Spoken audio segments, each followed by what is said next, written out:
সেইকাৰণে higher secondary ৰিজাল্টো কোনোবা এটা দিনত ৰাতিপুৱাই আমি খবৰ এতিয়া আমি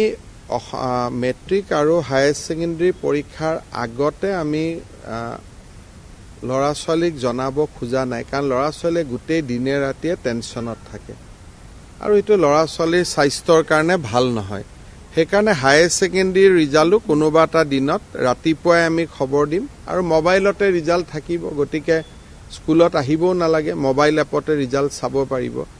শিক্ষা ব্যৱস্থাৰ সংশোধনী বা যেটো আমি এটা সংস্কাৰৰ কামত লাগি আছো